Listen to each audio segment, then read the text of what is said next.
to my channel. It is 2023. What?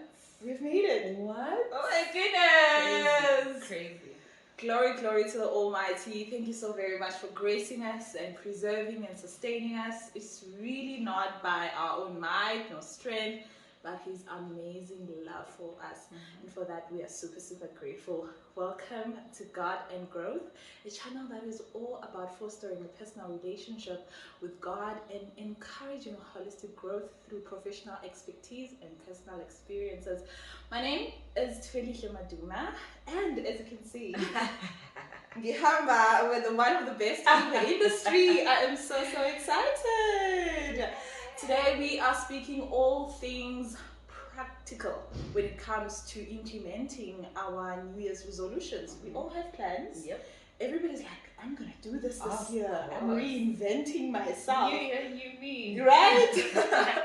So my guest today is a purpose practitioner, right? You're a purpose practitioner, man. Somebody will be like, what is that? But before you tell me, Okay. guys, she is one of the most kindest people that I've met. I love your voice, by the way, and your energy. She's so enthusiastic. I love how passionate she is about growth. Her name is Mpumi K Mbonane. Hey! Hi, my love. Hello. How are you? I'm good. I'm good. Thank you so much for honoring my invitation. Thank you for having me. Thank you for inviting me. Right. So, purpose practitioner. Goodness, this English word. Purpose practitioner. Yeah. What is it? So what's interesting about this term is that anyone can be a purpose practitioner, right? And I'm just going to break down the two words. Okay. So practitioner is anyone who's actively involved in an art or discipline or a profession, right? So you have medical practitioners because they're actively engaged in the discipline of medicine, right? So my thing is, I do not believe that we can experience the highest fulfillment, have the most impact, and the most income outside of our purpose. So it makes sense for me that the only thing we do, or the only work we are engaged in, is work that speaks to exactly why we were created, right? Because what purpose is, it's the reason for which something or someone exists or was created, right? So when I say purpose practitioner, I'm literally just talking about anyone who is actively engaged in work or an art, a discipline, or profession that is aligned to their purpose. Oh, nice. That is it. So anyone can be that, right? If you discover what your purpose is, and that is all you do, you're a purpose practitioner. Right. But how I get people to then become purpose practitioners is by being a purpose alignment strategist.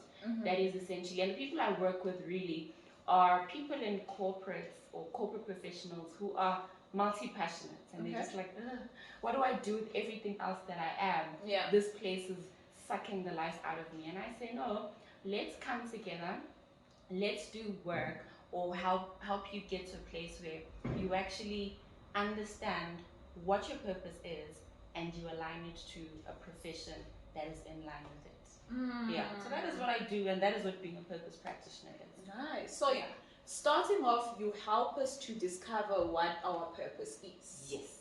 Because we cannot live a life without purpose. 100%. And you know what the painful thing is? My gripe with this whole profession of mine now, I was mad at God who's like, Baba, you create people, and then when they've lost their way or life has taken them on detours, you want me to come in and say, okay, this is what your purpose is. But I've understood why it's significant, because when I was in a season and a wilderness, if you will, of not knowing what my purpose was, I was so mad because everyone who spoke about being in purpose would just say, oh, it's so beautiful in this place, or just find your purpose, and no one would share the how. That frustrated me so much, especially because I'm very practical, right? Yeah. I need to know how. How did you get there? Yeah. And once you got there, how do you know what to do with what your discovery was? Yeah. And so my frustration then was, nobody's sharing the how. It wasn't until God said, nobody's sharing it because that's your job. That's your job. That is your task. And so what I do then with the young professionals or professionals that I work with is, how do you get to the place of purpose? How do you make this discovery? And once you're there, what do you do with it? So what is the profession you align it to? that will then bring you the fulfillment you've always wanted, that you couldn't get in a job that you settled for. And by settled for, I'm not talking about being an engineer that then goes to work at ShopRite, because that's what we consider settling, right? For me, whose purpose is in personal and professional development, becoming an engineer was settling because it wasn't my design, right? What I was studying wasn't in line with my design. So everything outside of what your purpose is, quite frankly, is settling. And I'm not one to settle. I don't settle in love. I don't settle for anything less than what I believe is God's best for me. And my estimate, my belief is God's best for you is what He designed for you to be. And I'll give a very silly example. A chair. If we took a chair and we decided, I want this chair to be a television, and we put it on the wall. If the chair had feelings, it would be very frustrated and say, listen, dude, I'm meant to be sat on. What you're doing is you're frustrating yourself. You're frustrating me because you want me to live outside of my design. But if we took the chair and we sat on it, we would get the ultimate satisfaction from that chair because we are utilizing it for its exact design. So if we then want to be televisions when we were designed to be chairs, we're going to be frustrated. We're going to be frustrating everybody else. You find people in corporate who are a frustration to the organization, to their managers, because they're just not being optimally used for their design. So that's really essentially what my drive is you've got a unique design. If you capitalize on it, if you optimally live it out, you will be happy. And not just that, but you will have the impact you're meant to have. And here's the beauty about how the world works, right? Where there is value, there is reward. So there's no way you're going to suffer or starve, because by mere fact of adding value, you will be handsomely rewarded for that. You know what? I love the example that you made about you capitalizing on what you have been created to be and you not settling. Brings me to this usual settlement that we have when it comes to relationships. Like somebody settles on a relationship that they know that is not going to make them happy, but in the name of, oh well, my age or family and whatnot, and you frustrate yourself and you also frustrate the next person 100%. Because you are not happy with who they are and you're constantly trying to change them, and they are not happy with the fact that you are changing them. So really, settling is not good for you and the environment as a whole. That's a problem. And you know what I found, even with the purpose issue, right? With understanding what your purpose is, that it makes everything else easy. So at a point where you discover what your purpose is, even the partner you look for is one with a complementary purpose. One who, because the point of being in a relationship, or the point of marriage, is that the two need to be better than one, right? So if I'm better by myself than I am with you, I shouldn't be in a relationship with you. But if our coming together will have a bigger impact than me being on my own and you being on your own, then I have to understand what is my use on this earth, and then look for somebody or find somebody who has a complementary purpose to that, so that when we come together, it's fire. When we come together, it's impact and nothing else. So I think what happens with a lot of people is the rift mostly, and fundamentally, right? I'm not even talking about communication skills or this one prefers to do things this way and you don't. I'm talking about at the core, at the heart of what is bringing you together. Yes. If you find that you are walking in the same direction or similar directions, it becomes better. Because how can two walk, and listen to this, how can two walk together lest they be agreed? If you can't even agree with your general direction on where it is God is taking your life, then it's a problem. But if God is taking your life this way and the life of your partner this way, it only makes sense. And something a very silly example, as I don't know why I keep making these examples are silly, because they drive the point home, right? If your purpose is going to take you to China, and your partner's purpose is meant to keep them in Africa, that on its own is a point of contention, right? You're not moving in the same direction. You're not even moving in the same continent. So it's things like those where people have to really start questioning or finding out, what is at my core? What is my essence? what is God's use for me on this earth? And every other decision can then be underpinned by that.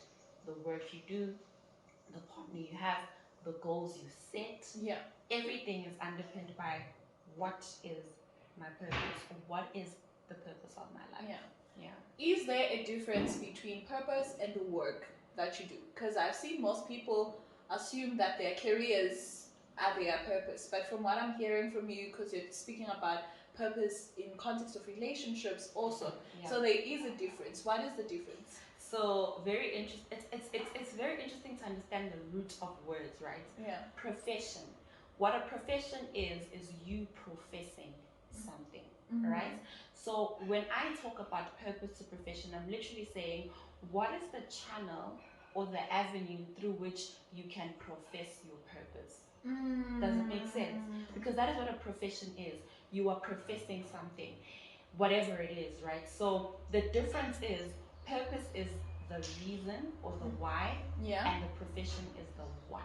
Oh, the vessel in which you fulfill. Oh my goodness. Or the how. Let's say the how, right? So you understand why you need to be doing, or why your life matters, or why your life is significant in this world. And then you say, okay, how do I then profess what I know my purpose to be? And that is what the difference is. The one is the why, the reason, and the other is just how you go about then professing or executing on the why. So somebody can say, I was called to be a teacher. I was called to share information. I was called to share messages. And I'm fulfilling that purpose through my educator profession. Or somebody, because I'm a teacher too, right? At heart, I'm a teacher. But I'm not an educator in that I'm not qualified in that profession. But I teach through my Instagram, I teach through my podcast, I teach through my courses. So whatever the avenue will be is really immaterial as long as you understand what the essence is. And even saying I'm a teacher isn't the purpose, right? The purpose might be, God has called me on a mission of restoring his image. Right? Restoring image, imparting knowledge. You can do that as an educator. You can do that as a physiotherapist, even, right? Because and when we talk about God's image, you're not literally talking about the body per se or necessarily, but the profession is immaterial as long as you understand what the good. So it can take different forms. You can be a personal trainer because God's image is health, right? You can be a relationship expert because God's image is love. You get what I mean? So and here's the beautiful thing, because people often think when you discover your purpose, it bogs you down or it puts you in a box. Now you can't do anything else. If anything, it liberates you, right? Because what your profession becomes then speaks to your strengths, your talents, your skills that you've developed over the years, your interests, your passions, right? So it can take any form as long as the purpose is professed.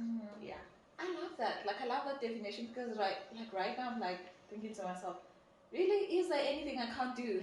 Yes, exactly. Right? Because I know what God has called me to do. I was called to share information, to impart knowledge, and that can be done in different forms, verbally and non-verbally. And here's the other thing, it also factors in your evolution as a person, right?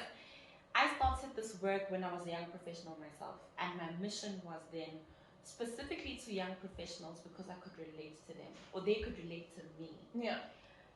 If it happens that I get married, then my mission could take a different form in that it could then say, how do you actually combine purposes with your spouse? Or how do you make it work in a relationship? Then I could have children. How do you identify and then nurture the purpose you identify in your kids? The mission is the same, right? For young professionals, it's the same. For married couples, it's the same. For children, it's the same. Then I can find myself in retirement years.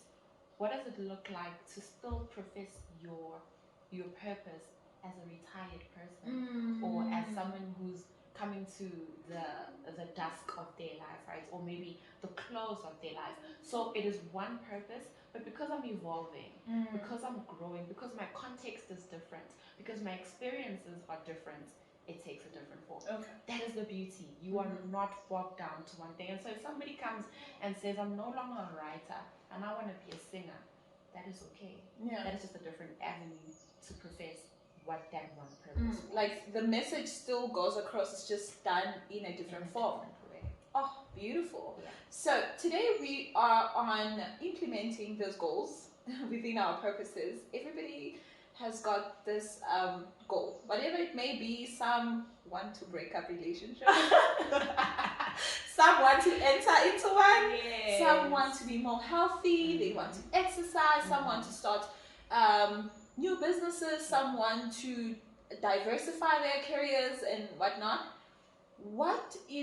I want us to start off with the negative so that we can be real. Okay. What is the biggest mistake that you feel people make at the beginning of the year when it comes to New Year's resolutions?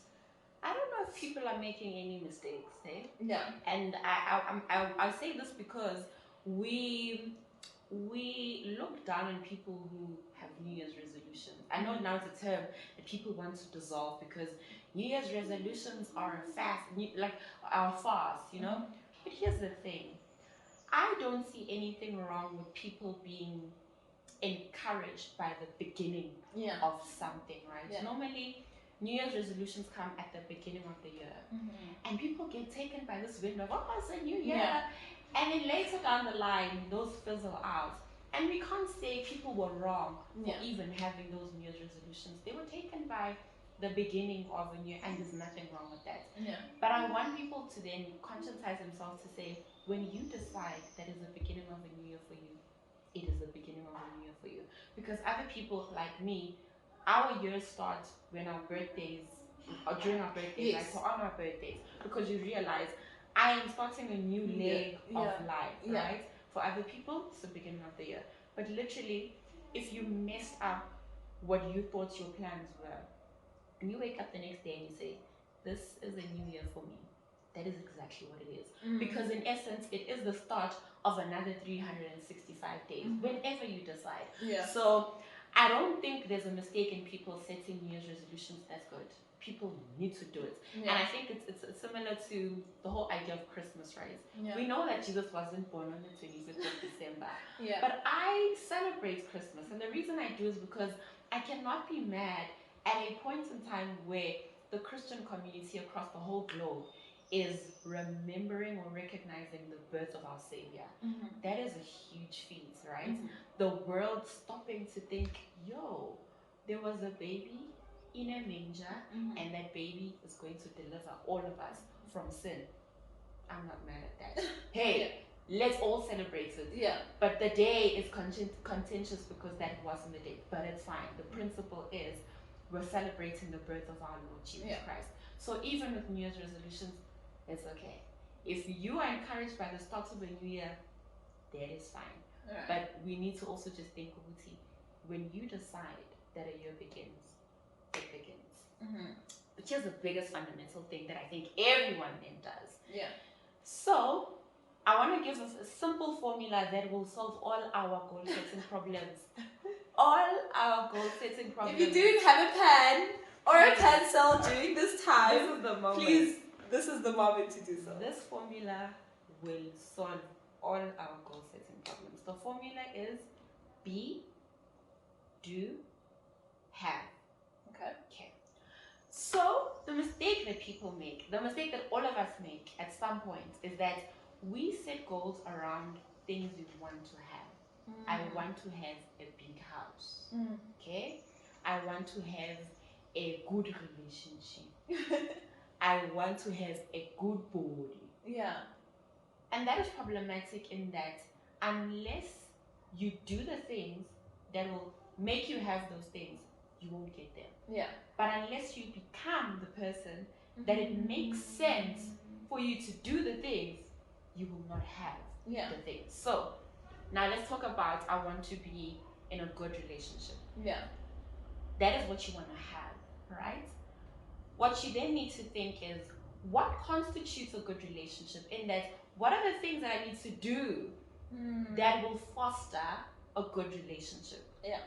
It is good communication.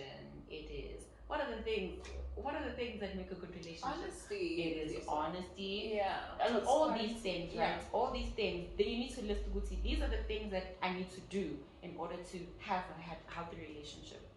But who do you need to be in order to do the things that would allow for you to have a relationship? You need to be a good person to be in relationship with, right? So then you think, what are the things about myself that will, even if I get a spectacular person, will sabotage that good relationship?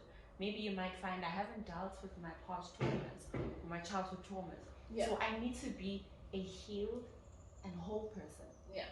What do you then need to do? I mean, you might need to go to therapy. You might need to invest in books that speak to childhood traumas. Yeah. Then you do the things that will allow you to have the relationship. So what you'll find is that consequently, you will have the things because you are doing the things that will help you get those things. Yeah. And you are able to do those things because you are the person. Let me make an example about myself, right? One thing I wanted to have was a smashing body, like I have arrived. So then I tried going to gym. I would go to gym 1 month. And it's okay. But even going to gym, I would dread it because gym for me is hard. I don't like gym. Okay? Absolutely don't like gym. And then at some point, I stopped because I was just like, this is difficult. I don't want to do it. Yeah. Up until I started speaking more, and this was last year, right? I started doing a lot of speaking engagements. And I would find myself in beautiful clothing, very uncomfortable. Like, yo, ini. Yeah. And I thought to myself, I love being a speaker. It is something that God has gifted me with, right? Yeah. But I'm finding it's uncomfortable to do the work that I believe I'm called to do. And it's because I'm not happy with my body. So when I got it into my mind, with Mpumi, you are a public speaker. Yeah. You are a professional speaker. That is who you are. I then thought, what are the things that will allow me to fully live out this thing that I know I am? Yeah. I love walking around, right, on stage. I love making movements with my body. I love looking good for the job. And so, given that I am a speaker and this insecurity is now infringing on this thing that I love to do and I believe I do well, it is a problem. So what do I then need to do? I need to go into the gym. I need to go into the gym. I need to work out on my body. And what will I have? I will have, consequently, a beautiful body. I will have no insecurity. But then I will have the experience that I want to have as a speaker. Yeah. Right? So somebody could be sitting like, I want to be a speaker. Well, I want to have speaking engagements. What do you need to do? You list out those things, but who do you need to be? You need to be a speaker. So the reason people don't have the things that they want is because they aren't the people for whom it makes sense to do the things that will give you the things you want to have. That is the biggest mistake. So even in setting our goals, we should set goals according to who we want to be or who we believe we are. So instead of saying I want to have this and that, the goal then becomes I want to be this person. Because when you are that person, it just makes sense. Like, of course you are doing this thing because that is who you are. Yeah. And because you're doing the thing, of course you will have the thing that results in the things that you're doing. Easy formula. Be, do, have. Be the person that does the things and you will have the things you want. Beautiful. I love that. So it's before you externally receive, you need to internally become. 100%. Oh, beautiful. 100%. Okay. So now that we have all these goals that we have and we know that we need to be, do, and have, what happens when the environment around us doesn't seem favorable for us to even be, because some of us maybe are already in those toxic relationships, and I may change, but my environment is not changing. How do we work around I am becoming, but my environment is still the same? How do I allow myself to evolve and transform when I'm around an unfavorable environment? So when we get to that, I think the biggest thing we need to acknowledge as people is our agency, right? And by agency, I'm really talking about the power you have to decide. Yeah. You can decide to remove yourself from that environment. Now, the complexity, it's not in the decision. It's not even in the doing. It's in the aftermath of the doing, right? You find somebody who says, I can't leave this relationship. No, you can. You have the agency to. You can literally walk away. But what people are afraid of is because in a relationship, for example, you create a dependency, right? I think a lot of people don't want to leave because there's a dependency on this person, but you also created a flow. Your life is essentially characterized by the things you do within this relationship. So when you think about leaving, you're literally thinking about disrupting that flow, breaking that dependency, and starting over. So it's not that people don't want to do the things and they can't. It's because they realize what will come about in making that decision.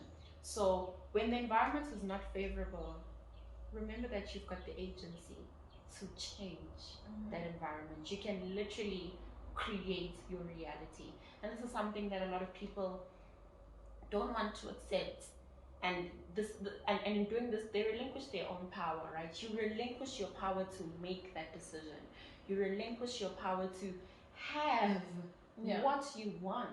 So I would say to a person who's like, my environment is not conducive, create an environment that is. Whatever challenge that presents, whether it's a challenge of starting over, or it's a challenge of having to be a new person altogether, it is okay. Because once you get through the challenge, you will have what you want, on top of being the person you want to be on the other side. I was thinking about something right now, and I don't know why it's slipping my mind. But if I remember it, I'll speak on it. But yeah, we need to acknowledge our agency and stop relinquishing our power to things that we can control. So if the environment is not good, walk away. The environment is not good, change. Because in all honesty, everything you want to set up or everything you want to be can be stifled and like wrung the life out of by the environment that you're in. So that's a very, very valid thing. That's true. But you have the agency to change the environment. I love that. Especially when it comes to relationships. And I think I would definitely encourage many of us that are not in happy relationships. I know, especially for those that do self-reflection, it's easy to blame yourself and say maybe it's me that's making the relationship not work, but sometimes it's not you. And I would just like us for a moment to question ourselves. Am I still in this relationship because I love this person, or I am afraid of the routine that will be disturbed, And yes, some are still married in the name of financial dependency, but some are scared of who they are to become without this person, like being emotionally dependent on the next person. They don't know how to handle situations on their own. They've always ran to their partner, so they don't know who they can be without that. And it's important. I love the whole be thing that you started with. You need to know who you are as an individual 100%. before you can partner with someone else. That's why it's called a partner. They are helping you, they are assisting you in what you already are. 100%. Right? Yes. Okay. So now, how can we ensure that as we are starting these goals with this so much enthusiasm at the beginning of the year, it stays throughout up until we become that? So the beautiful thing about this formula is that once you understand who you are, right, like the being, if you start doing things that are contrary to it, you are literally betraying yourself. So if I don't go to gym, because I need to have determined, Guti, I am a professional speaker, and I need to go to gym because then going to gym will give me the body that makes it comfortable for me to do the work. When I am not going to gym, I am betraying who I am. I am literally going against what I have said I want and who I believe I am. So how we get these goals to stick, how we get these habits to stick is by literally thinking, by not doing it, I'm betraying my own commitment to myself. I'm betraying my own promise to myself. I'm betraying my being. That ought to get anyone out of bed with really. So it's not even about the body, it's about what am I really sabotaging. I often say, I said it I think towards the end of last year, Uguti, at some point the pleasure of the promise has to be more significant than the pain of the process, right? I think a lot of the times the goals don't stick because the process is painful. But when you take a step back and you say, no man, what the promise of this thing is more pleasurable for me than this pain, it will stick. So even in doing the things, you realize it's painful now, but man, oh man, when I get to the pleasure, it'll be beautiful. So that's the one thing conceptually, right?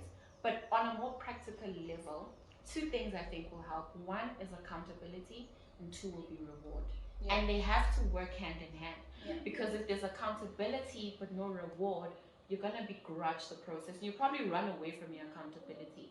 And if it's all reward and no accountability, then it's problematic because you will indulge in chocolate, and then your accountability is like, so did you exercise? And you're like, oh, I didn't. So it has to be a symbiotic relationship, right? So in the event that you set this goal and you think you might not, because also goals are fueled by habits, right? So because you haven't built the habits, you may not be a person that ordinarily or automatically shows up, or you may not even want to show up because you were so comfortable with just staying in bed until 7 o'clock. Now the idea of waking up at 5, you need to wake up, oh my gosh.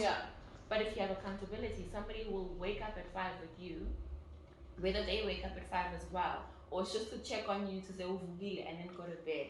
That is great. But also, after a certain period, once you have done the things you said you will do, reward yourself, right? If it's at the end of the week, the reason people who work out have cheat meals is because they've been consistent for 6 days. The 7th day, when they are resting, they then get to eat whatever their heart desires. And also the beautiful thing about that is that because it is really just a stint in your consistent pattern, it will not undo everything that you've done, right? So one burger will not undo 6 days of working out in the gym. And that's the beauty of reward, is that it gives you relief. It's something to look forward to, but it doesn't undo the work. So setting realistic goals that are at the core of who you are, and then having accountability on the journey.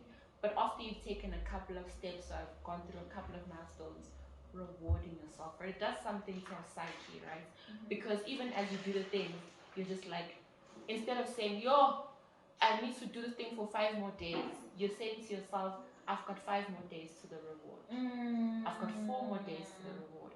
I've got a day left for the reward, and you enjoy the reward. Once you're done, you start again. So having those sprints really allows you to go at it at a consistent pace and at a pace that is favorable, because you're not just thinking, and the reward can't be,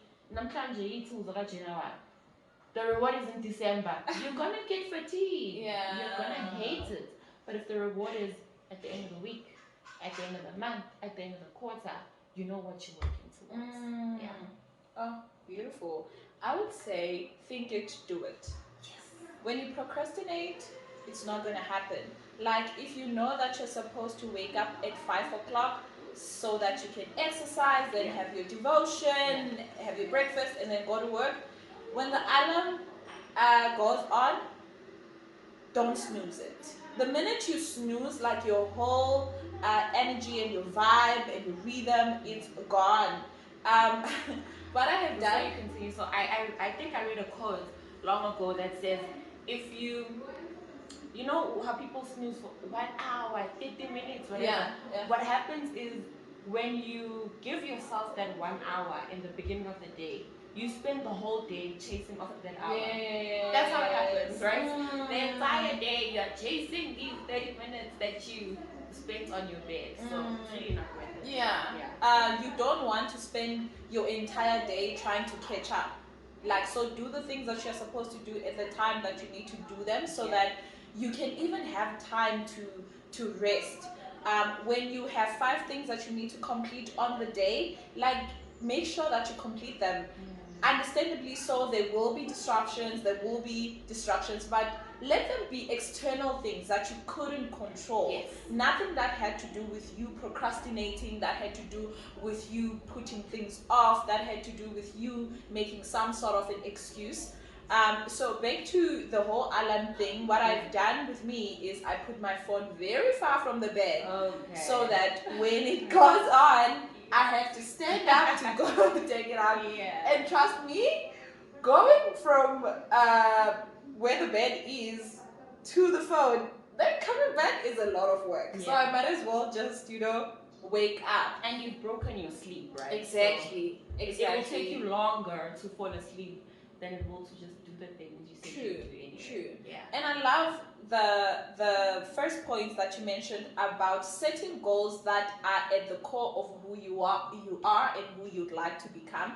It's very important that you set goals for yourself. Yeah. Not that everyone is setting goals and then you also set goals. Okay? Just because everybody's saying new year, new me, doesn't mean you also need to have a new me. You can just simply reinvent yourself, or you can simply better what you already are right now. But on the accountability bit, if it will help you to ride the wave of the new year, by all means do so. Do so, right? But make sure it's who you are and who you'd like to become. Because you know what? You cannot run for the rest of your life on somebody else's goal and purpose. One way or the other, you're going to tire and you're going to give up, and you're going to say, Mpumi, 1 minute you were this, the next you're this, because you're running on other people's lives instead of living your own life, right? And lastly, before I let Mpumi conclude, I would say not making a decision is actually making a decision. 100%. You're not deciding, you have actually made a decision. So when you say, no, I'm still thinking about it, being indecisive about certain things, taking forever, trust me, time is passing by and you can never go back to that. So decide, be conscious about whatever it is that you are doing and the choices that you are making in your life, so that you don't feel like life caught you off guard or certain things took advantage of you, I think that's what I would like to. But let the professional conclude for us. What would you like to say to wrap this up? Sure. I don't know if I'd like to say anything other than what I've already said, but I think if there's one thing we need to really realize about our goals is that they are for us, right? Nobody sets goals that are to their detriment. I want to have less money, or I want to be an inactive person who can't show up for the things that matter. Nobody sets goals that are detrimental to themselves. And so when you think about it that way, you actually set this goal because you realize that it would improve your life. You realize that it would improve your business. You realize that it would make you a better person. Not executing on those goals then is robbing yourself of what you know is good for you. Right? So I think just something to conscientize yourself, John. And it's one lady whose personality I absolutely love. Uti, people reach out to her and say, yo, Caesar, you're always talking about putting a mask on every week. I'm so lazy. And she's like, it's for you. It's for your own skin. You're lazy for your own skin. Come on. And so it's also with this in mind, Uti, you reaching those goals is for you. You don't want, you mentioned now, the time will pass anyway, right? You don't want to, at the end of a certain period, find yourself where you began. There's nothing as frustrating as I haven't moved. Like I haven't changed. So knowing that your goals are for you Yeah. and they are for a better you, that on its own should encourage you to actually go for them, because you set them knowing what they will do for you. Beautiful. Yeah. I love it. Mpumi, thank you so much. Thank you for having me. I love talking. We could sit here for And the you're next good at it. hour. You are absolutely good at it. Thank you. And you do know this is not the first. No, that this is the first, but definitely not the last time. I think we should have you every quarter. I'd love that. Right? I'd love that. Yeah. And even if it's not just for a refresher on goals and looking back, for anything. Absolutely. How can people get in touch with you? I know you do have master classes. Yes. Are you going to have one this year? Yeah, so here's where I'm chuckling, right? So I was off Instagram for all of December. Yeah. Yesterday is the 1st of Jan, right? Yeah. So I download Instagram again. I'm looking at people's profiles. And I realized I'm not ready to come back. I'm really not ready. The pressure. And not even about the pressure, Uh-huh. but I understood why I removed the apps, right? And I even took a break. Yeah. And I realized, Wuti, I'm not ready because I haven't dealt with the things that made me want to walk away. So, and it's not even that deep. Like, I find myself scrolling on Instagram, like, oh, this is so nice, I'm checking, explore, whatever. Yeah. And when I was off, I was connecting with God more. There was more clarity. I was spending more time on my goals and stuff. And then I got back and I thought to myself, have you actually finalized your goals for the year? Oh, you haven't? Okay. Have you done anything to bring you a step closer to this goal? No. Remove this thing. And literally last night, I removed the app from my phone again because I wasn't ready. I hadn't done the things that made me leave in the first place. So I love Instagram with all my heart. I think I'll come back to Instagram on the But first like the of Bible February. says, if it's causing you, cut it off. So that's what I was saying. It's not even deep, right? And it's things that once I've done the work, I can go back to that because I've done the work. So it's not that it will always be a hindrance to me. But you want to have power over it instead of it having power over you. 100%. That's I powerful. love Instagram, and I'll probably be back on Instagram in February because I've got a huge announcement to make in February. So my Instagram account is Mpumi K Mbonane. Absolutely love Instagram. You'll find me on my stories, literally being a jester and being foolish on there.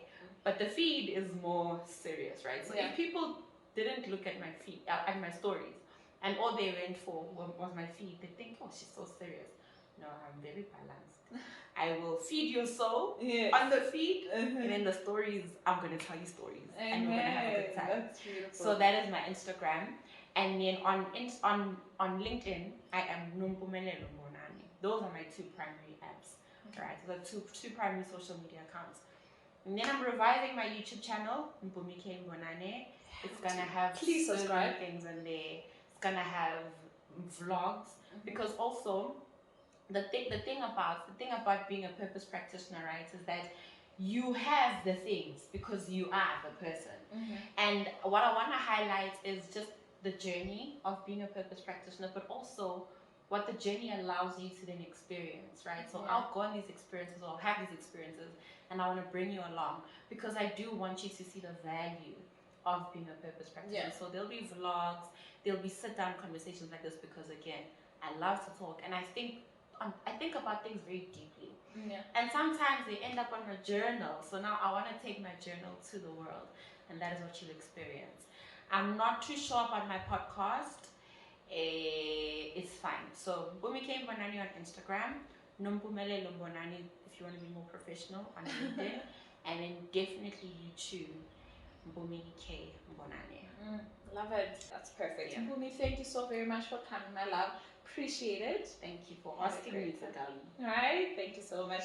Guys, thank you so very much for hanging out with us. We really, really appreciate it. And if you would like more of this content, please do not forget to subscribe and of course hit the notification bell so that you can be notified every time I post a video.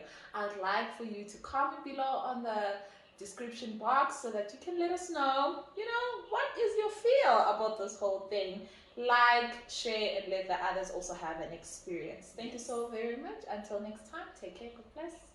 Bye-bye. Bye.